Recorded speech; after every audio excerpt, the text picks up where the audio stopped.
필요한 탄식이라고 하는 제목으로 말씀을 증거해 주십니다. 말씀 선포될 때 많은 은혜 받으시기 바랍니다. 찬양대 귀한 찬양 감사를 드립니다. 지난달에 설교할 때 제가 오늘은 탈선을 좀 하겠습니다 하고서 이 본문하고 관계없는 이야기를 조금 한 일이 있습니다. 기억하세요? 오늘도 탈선을 좀 하겠습니다. 이게 상당히 망설여지는 일인데 이건 뭐 해야 됩니까? 말아야 됩니까? 많이 기도도 하게 되는데 그래도 유익할 줄로 알고 그렇게 하도록 하겠습니다. 질문을 하나 하겠어요. 어제가 정월 대보름이었어요. 다음 주 예배 후에 윷놀이 있다고 이렇게 주보에 광고가 됐습니다. 질문: 북한에서도 정월 대보름에 이런 민속놀이 할까요? 하지 않을까요? 정답: 합니다. 우리보다 더 잘합니다. 이 경제적인 어려움이 있어서 뭐 그렇게 화려하게는 못하더라도요. 북한에서는 이 정월 대보름이요, 이 법정 공휴일로 돼 있어요. 그 북한 달력을 보면은 그 정월 대보름 저게 몇 해 전, 제가 최근에는 이제 북한을 다니지 못하니까는 이번 달 그 북한 달력은 아직 구하지 못했는데 저건 아마 2013년 건가 그럴 텐데 그 정월 대보름 빨간 글씨로 되어 있고 그 밑에 정월 대보름이라고 공휴일 표시가 되어 있어요. 설날은 설날 명절 아예 이렇게 되어 있습니다. 북한에서는요, 설, 정월 대보름, 그 다음에 단오, 청명 하나가 더 있는데 이게 그 5대 전통 민속 명절이라고 법정 공휴일로 이렇게 그 되어 있습니다. 추석을 아까 빼놨구나. 처음에는요, 1950년대, 60년대에서는 이런 거 지키지 않았어요. 단속을 했습니다. 그거 유교의 잔재야. 미신적인 요소가 있어. 그러면서 이렇게 단속을 했는데요. 1970년부터 북한이 조금 이게 변화가 있었어요. 그때부터 제일 먼저 추석 때 가까운 거리에 있는, 북한은 그 먼 거리를 못 갑니다. 그러려면 여행 허가증을 받아야 되기 때문에 못 가는데 가까운 거리에 있는 묘는 이렇게 성묘를 하게 하고, 그리고 하나하나 법정 공휴일로 이렇게 정해 나갔습니다. 저는 그 과정을 지켜보면서 이게 민족의 바탕에 깔려 있는 이 전통, 이거는 무시 못하는구나. 북한 그거 사회주의 생활 양식에 어긋난다. 공식적인 명목은 그거였는데 단속을 하다가 그 전통 그걸 단속할 수 없으니까 이제는 한 걸음 더 나가서 법정 공휴일로 달력에 이렇게 빨간 글씨로 인쇄를 했습니다. 그걸 보면서 그 과정을 하나하나 구체적으로 이렇게 보게 되거든요. 그 보면서 이 민족의 바탕에 깔려 있는 그 공통적인 그 전통은 이거는 무시할 수 없구나. 요즘 북한 통치자가 야단입니다. 그냥 뭐 남한은 주적이다. 뭐 또 아주 적대 교전 대상국이다. 통일 필요 없다. 통일하고 관련된 시설을 파괴하고 기구들 다 폐쇄해버리고 야단이에요. 뭐 그건 그렇게 해야 될 사정이 있어서 그런 거고요. 여러분, 남과 북은 하나입니다. 이렇게 그 바탕에 깔려 있는 고유한 전통도 그걸 갖다 이렇게 말해주고 있어요. 통일이요, 이루어질 것이에요. 다른 이유 없어요. 하나님이 원하시는 거니까요. 우리는 하나님이 통일 주실 줄 알고 북한 선교 열심히 해야 됩니다. 교회에서 북한 선교 힘써 돕고, 오늘 우리 장로님 또 이렇게 북한 선교를 위해서 기도해 주셔서 감사합니다. 이거 말씀드리고 싶어서 탈선을 제가 좀 했습니다. 다음 주일에 윷놀이 있는데요. 교회가 해야 될 일이 5가지가 있어요. 첫째는 예배입니다. 둘째는 전도, 셋째는 교육, 넷째는 봉사. 5째가 뭘까요? 5째, 교제입니다. 헬라 말로는 코이노니아, 이 교제요. 참 중요해요. 뭐 모두가 좋아하는 찬송이 있습니다. 사랑하는 주님 앞에 형제자매 한 자리에 크신 은혜 생각하며 즐거운 찬송 부르네. 내 주 예수 본을 받아 모든 사람 내 몸같이 환난 근심 위로하고 진심으로 사랑하세. 이 찬송가 220장인데 그 다음 찬송 221장은 주 믿는 형제들 사랑의 사귐은 천국의 교제 같으니 참 좋은 친교라. 이런 찬송도 있습니다. 저는 교회에서 조심하면서 이렇게 지내느라고 성도들하고 좀 이렇게 거리를 두고 거리감이 좀 있었습니다. 작년에 강화도 수영회 가서 같이 먹고 같이 자고 창화리 일몰도 같이 보고 그러면서 그 거리감이 많이 좁혀졌어요. 아, 내가 용산교회 교인이로구나. 이런 것을 갖다가 새삼스럽게 이렇게 느끼게 됐습니다. 정월 대보름 그 윷놀이 성도의 교제에 큰 그 역할을 할 것입니다. 여러분 기대 많이 하시고 열심히 참여하시기 바랍니다. 로마서 강해 이제 로마서 7장 전체를 이렇게 살필 차례가 됐습니다. 바울 사도는 로마서 7장에서 율법과 죄의 문제를 결혼 관계에 이렇게 비교해서 설명하고 있는데 오늘은 7장 가운데서 끝에 2절 오호라 나는 곤고한 사람이로다 이 사망의 몸에서 누가 나를 건져내랴 우리 주 예수 그리스도로 말미암아 하나님께 감사하리로다 그런즉 내 자신이 마음으로는 하나님의 법을 육신으로는 죄의 법을 섬기노라. 이 말씀을 중심으로 말씀을 전하겠습니다. 오호라 나는 곤고한 사람이로다 이 사망의 몸에서 누가 나를 건져내랴. 오호라 한자에 오자요. 탄식소리 오자예요. 호는 부를 호자. 뭐 슬픈 일이 있을 때 근심 있을 때 안타까워할 때 쓰는 말이죠. 오호 통제라 하기도 하고 오호 애제라 하기도 하고 신약 성경은 헬라 말로 기록됐어요. 헬라 말로는 탈리포로스 이 말인데 이 아주 깊은 절망에서 나오는 비통한 외침, 시면에서 부르짖음 이렇게 풀이되어 있습니다.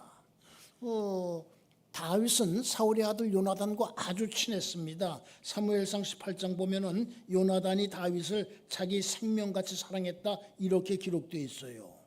그 요나단이 블레셋 사람들하고 싸우다가 전사를 했습니다. 어떤 사람이 다윗에게 와가지고 그 소식을 전해줬어요. 다윗이 얼마나 슬펐겠어요. 이때 그 다윗이 지은 슬픈 노래 조가가 사무엘하 1장에 있는데 거기에 오호라 소리가 3번 이렇게 나옵니다. 오호라는 그런 데 쓰는 말이에요. 오호라 나는 곤고한 사람이로다. 여러 한글 번역 성경을 찾아봤어요. 여러분 한글 성경 가운데 제일 먼저 나온 것은 1887년에 중국 심양, 요즘은 이제 선양이라고 그러대요. 선양에서 나온 성경인데 로스라는 선교사가 중심이 돼서 번역을 했기 때문에 보통 로스역이라고 그럽니다. 그거부터 찾아봤어요. 로스역은 이 말을 내 슬픈지라 이렇게 번역했더라고요. 1880년대에 1887년에 차차 번역돼 가지고 신약 성경이 1887년에 나왔거든요. 1880년대에 어떻게 이렇게 실감나게 번역할 수 있었는지 참 궁금했어요. 그때는요 한글을 별로 사용하지 않았어요. 우리나라 정부에서 한글을 공식으로 사용하기 시작한 것은 1894년부터예요. 그 전까지는 다 한문 사용했어요. 그때 왜 갑오경장이라고 갑오개혁이라고도 그러는데 일어나지 않았습니까? 그때부터 공문서를 한글 한문으로 쓰기 시작했는데 교회는 훨씬 전부터 성경을 한글로 번역하고 여러분 잘 아시는 대로 제가 이제 국문학 쪽 공부를 좀 했는데 거기서 하는 말이 있어요. 한글은 만들기는 세종대왕이 만들었지만 복음은 교회가 했다. 그게 아주 공식화되어 있는 그런 말이에요. 1997년에 나온 공독번역 성서 이 말을 나는 과연 비참한 인간입니다 이렇게 번역을 했어요. 1993년에 표준 새번역 성경 전서가 나오는데 나는 비참한 사람입니다 이렇게 번역을 했어요. 새한글 성경이라고 아직 완전히 나오질 않았습니다. 지금 시편하고 이렇게 신약만 이렇게 나왔는데 올해 말에 완전히 나온다고 그럽니다. 이 새한글 성경은 나야말로 얼마나 비참한 사람입니까? 이렇게 번역을 했어요. 말은 조금씩 다른데 공통된 것이 있어요. 아주 비통한 탄식을 이렇게 표현하기 위해서 애쓰고 있는 것 이렇게 볼 수가 있어요. 이 바울은 왜 이렇게 비통한 탄식을 했을까요? 왜 이렇게 비통하게 부르짖고 있을까요? 건강 때문일까요? 바울이 좀 건강에 문제가 있었어요. 고린도후서 12장 7절을 보면 하나님이 내 육체에 가시 곧 사단의 사자를 주었다 이렇게 말했습니다. 그 가시가 건강에 아주 치명적인 그런 약한 부분이 있었습니다. 눈도 이렇게 나빴습니다. 그래서 여러분 이 로마서는 사실은 바울이 이렇게 친필로 쓴 것이 아니고 더디오라는 사람이 받아 쓴 거예요. 로마서 끝장 16장의 22절 보면 이 편지를 기록하는 나 더디오도 주 안에서 너희에게 문안하노라. 고린도 교회 교인들한테 그렇게 문안하고 있습니다. 더디오가 받아쓰기만 하다가 조금 억울한 생각이 들었는지 자기 이름을 이렇게 넣고 싶었는지 거기다가 그렇게 써놓았어요. 이 편지를 기록하는 나 더디오도 주 안에서 너희에게 문안하노라. 눈이 나빴기 때문에. 그래도요. 건강 때문에 이렇게 비통한 탄식한 것 아닙니다. 돈 때문일까요? 여러분 바울의 직업이 뭡니까? 사도행전 18장 보면은 바울이 고린도에서 아굴라와 브리스길라와 같이 이렇게 사역을 하는데 천막을 만들면서 이렇게 같이 일했다는 그런 기록이 있습니다. 그 생업은 천막을 만드는 것이었더라 이렇게 기록되어 있죠. 그래서 자비량 선교 자기가 비용을 대서 양식이라든가 이렇게 여러 가지 이렇게 경제적인 문제를 갖다 이렇게 해결해 가면서 선교하는 분들을 텐트 메이커라고 장막 만드는 사람이라고 이 바울이 한 그 예를 들어서 그렇게 말하기도 합니다. 그래서 천막 만들어서 보급하는 게 얼마의 수입이 있었는지는 모르겠지만은 그렇게 여유가 있지는 않았을 겁니다. 그래도요 돈 때문에 그렇게 한 것이 아닙니다. 그러면 뭐 때문에 이렇게 비통한 탄식을 했을까요? 죄의식 때문이었어요. 죄의식. 나는 죄인이다. 이 문제를 어떻게 할까 하는 그런 문제 때문이었어요. 로마서 7장에 죄라는 말이 참 많이 나와요. 11번 나와요. 14절에서는 나는 육신에 속하여 죄 아래 팔렸다 이렇게 탄식하고 있어요. 18절 만일 내가 원하지 아니하는 그것을 하면 이를 행하는 자는 내가 아니요 내 속에 거하는 죄니라. 이게 참 뼈아픈 고백들입니다. 23절 내 지체 속에서 한 다른 법이 내 마음의 법과 싸워 내 지체 속에 있는 죄의 법으로 나를 사로잡는 것을 보는도다.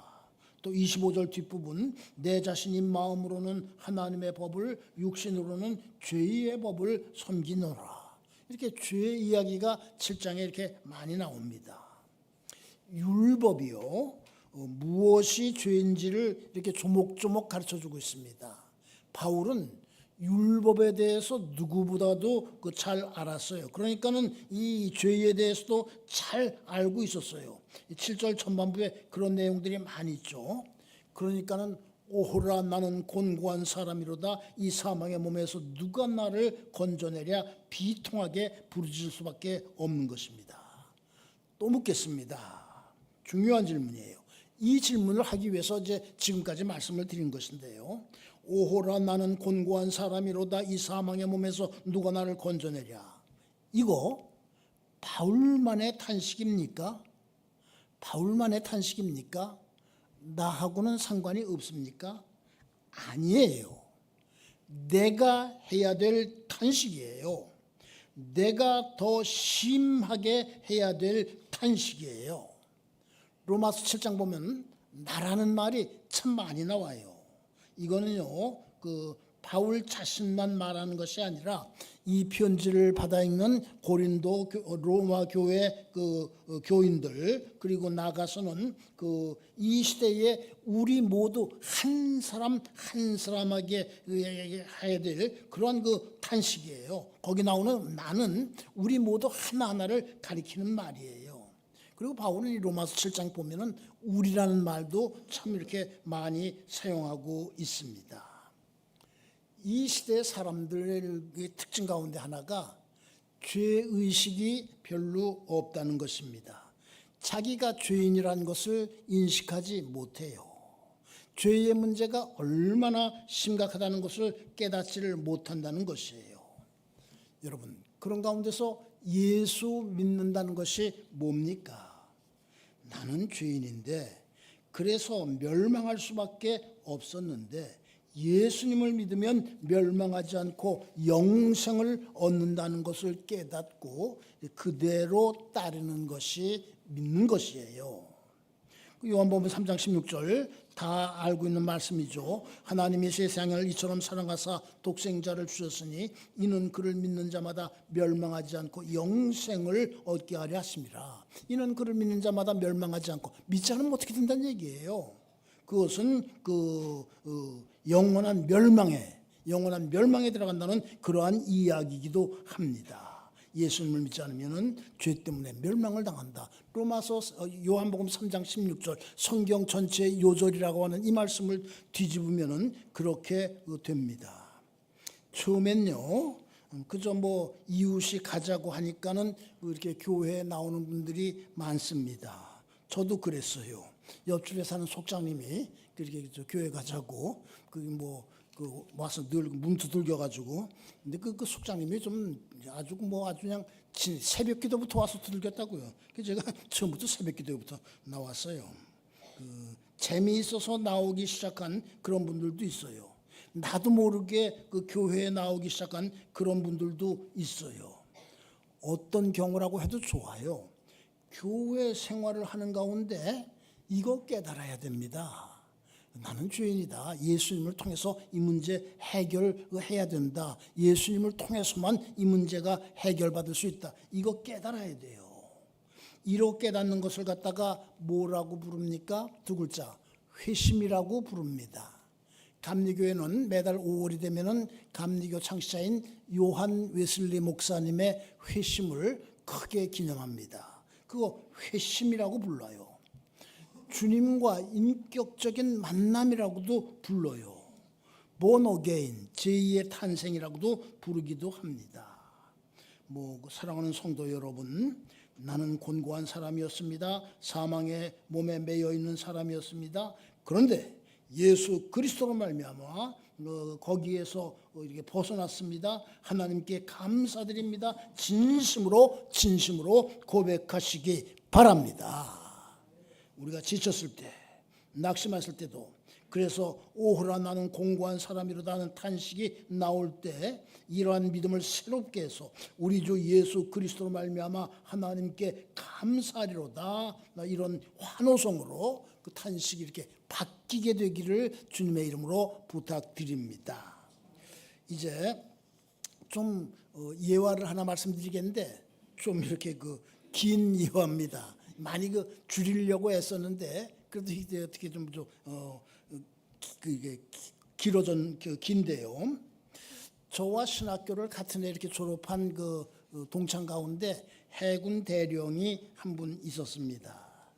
원래는 북한군 해군 대위였어요. 그런데 1965년 12월 1일 연평도 부근으로 해서 이렇게 배를 저어가지고 귀순을 이렇게 했습니다. 그때는 이렇게 북에서 오는 분들을 귀순용사라고 부르면서 아주 크게 환영했어요. 이분도 서울시청 앞에서 환영대회 열리고 그랬었는데요. 우리들이 모두 궁금하게 생각했습니다. 아니 1년 반 전만까지 해도 북한군의 장교, 북한에서는 군관이라고 그러죠. 북한군 군관이었던 분이 어떻게 신학교에 들어왔지? 여러분 그렇지 않습니까? 무슬론 세계 거기에 이분이 이름이 이필은이에요. 사병으로 입대했다가 해군 군관학교를 졸업했어요. 아마 군대 생활을 잘했으니까 뽑혔겠죠. 그래가지고 군관이 돼가지고 고속경비정 정장을 이렇게 했어요. 그리고 거기서 끝나지 않고 김일성 군사대학을 이렇게 졸업을 했어요. 그리고 이 귀순할 때 해주의 그 해군 기지 작전 참모로 있었어요. 한마디로 해서 엘리트 장교죠. 그런 사람이 어떻게 신학교에 들어왔지? 뭐 그런 점에 대해서 이렇게 많이 물어보기도 하고, 또 이렇게 그 학교에서 모일 때 이렇게 모여서 이렇게 예배 드릴 때 채플 시간에 한번 이제 간증하시라고 그래가지고 이렇게 간증도 이렇게 듣고, 또 이분이 쓴 책도 있고, 그래서 아주 구체적으로 이렇게 알게 됐습니다. 이분이 북한의 그 현실에 환멸을 느끼고 귀순을 했어요. 대한민국 해군 대위가 됐습니다. 그런데 술에 젖어서 살았습니다. 외롭지요. 자기가 이렇게 귀순을 했기 때문에 어머니가 처형당했다는 그런 소식을 듣게 됐죠. 귀순할 때 이제 그 부하 두 사람과 함께 우리가 무슨 어떤 임무를 수행해야 된다 그래가지고 이제 배를 가지고 나왔는데 그 부하 둘을 사살하고 이렇게 귀순을 했죠. 뭐 여러 가지 이유 때문에 견디기 이렇게 어려워가지고 술에 젖어가지고 살았습니다. 그때 한 말, 이제 귀순자니까는 늘 그저 한 사람이 뭔지 정보계통의 사람이 같이 이제 따라다니면서 뭐 보호도 하고 뭐 그러는데 자기를 맡기를 다 싫어했대요. 자기를 맡으면은 술상대를 해줘야 되는데 당해낼 재주가 없으니까 얼마 하다가 아유 나 이거 못하겠습니다. 사람이 바뀌고 뭐 그때 술 한 마를 들고 가진 못했지만 뱃속에 넣고는 다녔다고 너무 그렇게 말하고 이렇게 그랬습니다. 신경 안정제 약 이름이 누미랄인데 그것도 많이 먹었다고 그래요. 그래도 마음에 평안이 없죠. 어느 토요일 술에 만취돼서 이렇게 들어와서 잠이 들었습니다. 그런데 교회 새벽 종소리에 깨었다고 그럽니다. 그때는 교회에서 새벽 기도회 또 예배 시간에 이렇게 종을 쳤죠. 용산교회도 저기에 종탑이 있었습니다. 처음 30분 전에 치는 걸 초종, 예배 시간에 치는 걸 재종, 종을 이렇게 쳤죠. 그 종소리가 자기를 호령하는 것 같아서 아주 그냥 그렇게 들렸다고 그래요. 그래서 종소리 나는 곳을 갖다가 이렇게 찾아가 봤다고 그래. 처음 교회 나가서 뒷자리에 앉았는데 그때까지 자기가 죄인이라는 것을 알지 못했는데 목사님의 설교가 전적으로 자기 하나를 놓고 하는 것 같아서 마음이 아주 크게 찔렸다고 그럽니다. 그때 귀순용사들은 뭐 여기저기 학교 여러 기관 심지어 이렇게 일본 가서 제1교포들 상대로도 이렇게 반공 강연을 하는 일이 많았어요. 어느 교회에 가서 강연을 하게 됐습니다. 그 교회에 가서 목사님 댁에서 이제 시작 시간이 되기를 기다리고 있는데 목사님 딸 6살 된 딸이 이렇게 와서 아저씨 나 노래 하나 불러도 돼요? 그러더래요. 아 좋다고 그랬더니 이 딸이 노래를 부르는데 가사가 이랬습니다. 술 마시고 담배 피우고 죄만 짓다가 오늘 저녁 죽으면 어찌하리요. 유황불이 펄펄 끓는 지옥으로 이를 가며 술 피울며 끌려가겠네. 나오라 예수 앞으로 천당의 영생복 너에게 주리니 예수 믿으소. 뭐 여러 찾아봐도 이런 가사 복음성가 같은 걸 1960년대 얘기니까 그런지 나오질 않던데 또 목사님 딸이 이렇게 노래를 부르는데 그냥 충격을 많이 받았대요. 오호라는 공고한 사람이로다 이 사망의 몸에서 누가 나를 건져내랴. 이런 탄식을 하게 된 것입니다. 그런 일을 하면서 해군본부에 근무하는데 그때는 해군본부가 여기 대방동에 있었습니다. 상관 중령이 우리 같이 교회 가자고 영락교회 교인이었습니다. 그래서 영락교회 출석하게 됐어요. 차차 이렇게 마음의 평안을 찾고 술과 담배도 끊게 되었습니다. 또 성경을 열심히 읽게 됐습니다. 성경에 마음을 찌르는 말씀들이 참 많았는데 특별히 잠언서 28장 13절 자기의 죄를 숨기는 자는 형통하지 못하나 죄를 자복하고 버리는 자는 불쌍히 여김을 받으리라다. 이 말씀 아주 그냥 크게 마음에 다가왔다고 그래요. 이분은 내가 죄의 문제를 해결해야 되겠다. 이거 해결하지 않고는 못하는 것이 아무것도 없겠다. 그러고서 수유리에 영락기도원 있죠. 거기에 이렇게 들어갔습니다. 이제 부하 사병 한 사람 같이 가가지고 나는 내 죄 문제 해결하기 전까지 여기서 나오지 않을 거야. 그러니까 그렇게 알고 있어. 그러고서 이제 기도하기 시작했어요. 먼저 찬송가 273장을 크게 불렀다고 그래요. 나 주를 멀리 떠났다 이제 옵니다. 이렇게 시작되는 찬송인데 그때는 합동 찬송가를 사용했습니다. 합동 찬송가로는 249장이었습니다. 3절 가사가 이렇습니다. 나 죄에 매여 고달파 이제 옵니다. 주 크신 사랑받고자 주여 옵니다. 나 이제 왔으니 내 집을 찾아 주여 나를 받으사 맞아 주소서. 찬송 부르고 기도하는 가운데 자기가 지은 죄가 하나씩 둘씩 생각나기 시작했습니다. 이 피름도 대회는 대학 노트에 만년필로 그것을 이렇게 적기 시작을 했어요. 그 만년필은 대광중학교 3학년 학생들이 선물로 보내온 것인데 그때 많이 쓰던 파이로트 만년필이었어요. 300원짜리였는데 그 분홍빛 만년필 때에 자유를 찾은 기념 대광이라고 새겨져 있었습니다. 그때는 이렇게 만년필 몸통에다 뭐 주는 사람 이름도 새기고 뭐 그것도 뭐 이렇게 뭐 주고 싶은 말도 새기고 그게 유행이었어요. 강의 시간에 노트 필기도 그 만년필로 했는데요. 어느 순간에 그 눈물이 쏟아지기 시작했습니다. 그때 일을 그는 자기가 쓴 선수를 나무로란 책에 232페이지 이 책인데 나온 지 70년 가까이 됐고 그때 종이를 조차는 걸 써가지고 펼치면 사가서 펼치기가 좀 어려워요. 그래서 제가 옮겨서 그 부분을 원고를 가지고 읽어드리겠습니다. 나의 이 무자비한 마음에 어디서 그런 그칠 줄 모르는 눈물이 솟구쳐 나오는지 나의 답답하고 불안해 안정마저 잊어버린 마음에 넘쳐오르는 힘과 형언할 수 없었던 그 기쁨 또 용기와 용맹 나는 처음으로 이러한 기쁨을 체험한 것이다. 다시 말해 지난 과거 생활이 너무나도 죄악스러웠고 악에 찬 생활의 항로이기도 하였던 것이다. 해군 장교였기 때문에 그런 용어를 썼습니다. 항로, 배가 가는 길. 이때부터 나는 비로소 북한 공산주의 치하에서 몸에 얽혔던 붉은 쇠사슬의 멍에를 벗어 던졌을 뿐만 아니라 붉은 쇠사슬의 멍에를 벗어 던졌을 뿐만 아니라 참된 자유까지 얻게 되었다는 것이다. 참된 자유까지 얻게 되었다는 것이다. 이 책에서 그 부분 소제목을 참된 자유를 찾다 이렇게 적어놨어요. 여러분 죄의 문제를 이렇게 해결하는 것이 그런 자유가 참된 자유예요. 죄의 문제를 해결하고 얻는 자유가 참된 자유예요. 이 세상에는 자유로워 보이지만은 참된 자유를 누리지 못하는 사람들이 참 많습니다. 참 많아요. 나라에서 이 피름대회를 보고 당신 북한 해군 군관이었다가 대한민국 해군 장교가 됐으니까 대한민국의 학교를 대학을 하나 나오는 것이 좋겠다 이렇게 권고를 했습니다.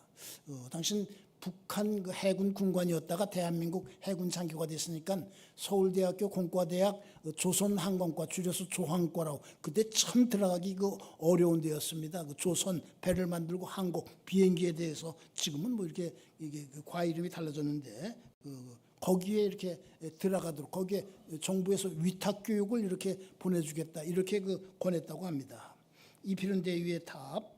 내가 북한 해군 군관이었다가 대한민국 해군 장교가 된 것도 변화인데 더 큰 변화는 공산주의자, 무신론자이자 그랬다가 기독교인이 된 것이 더 큰 변화니까 나는 신학을 공부하고 싶습니다. 그래서 1967년에 연세대학교 신학과 2학년에 편입을 했습니다.